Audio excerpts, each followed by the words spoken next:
Hello and welcome to the Daily Scripture Podcast. My name is Jerome Lavelle and I hope that you are having a phenomenal day today.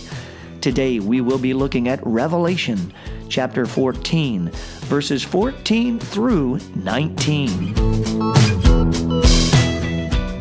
I, John, looked, and there was a white cloud, and sitting on the cloud one who looked like the Son of Man, with a gold crown on his head and a sharp sickle in his hand.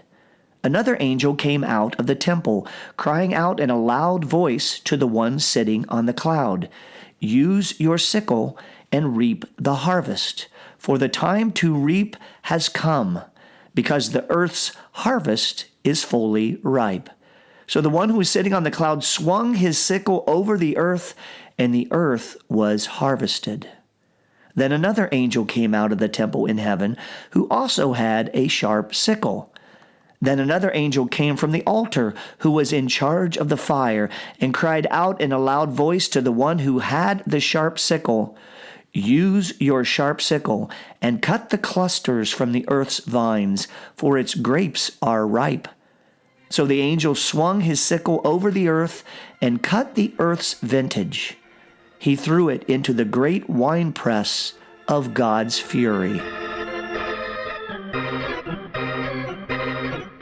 Today in the book of Revelation, chapter 14, verses 14 through 19, we hear an account of the symbolic harvesting of the good and evil from the earth. The first harvest comes from one who looked like the Son of Man. In other words, Jesus. The scripture says that he swung his sickle over the earth, and the earth was harvested. This was because the earth's harvest is fully ripe.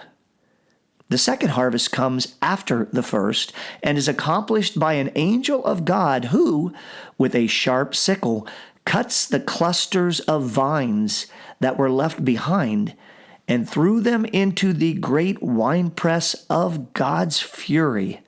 In other words, those vines, those people were put into pain and torment.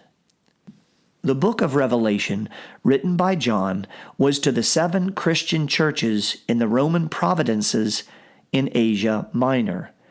In chapter 14, we hear today's apocryphal scene that had both personal meaning for those who read it in that time, but also a larger meaning to those communities.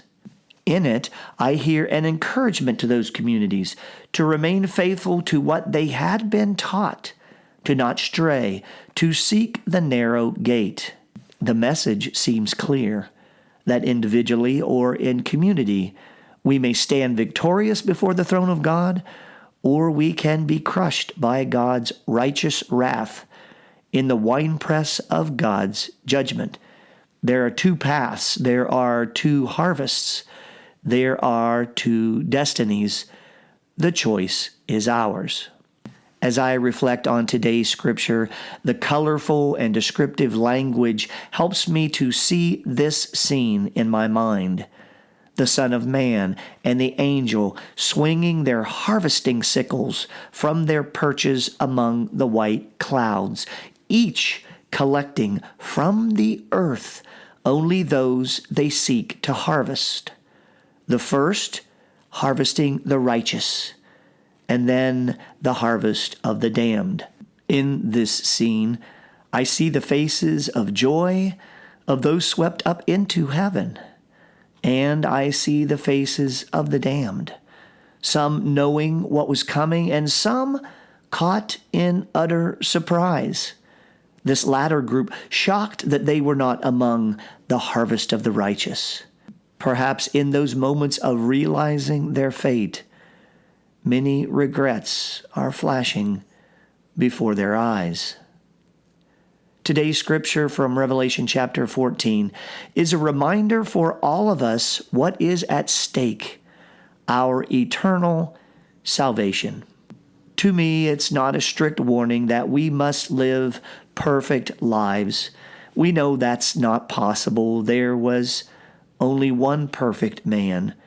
It is, however, a reminder of our destination, the place we seek. It's also a reminder that time passes so quickly, and in only a flash of a few years or a few decades, we will all be standing before God. When God's righteous sickle of judgment sweeps at our lives, to which harvest wagon will we fall? To the wagon that carries us to eternal peace with God, or to the wagon which leads to the great winepress of God's fury? It's up to us. Thank you for joining the Daily Scripture Podcast. My name is Jerome Lavelle, and remember, our word of the day is eternal peace or God's fury. It's up to us. Until next time, be well and be blessed.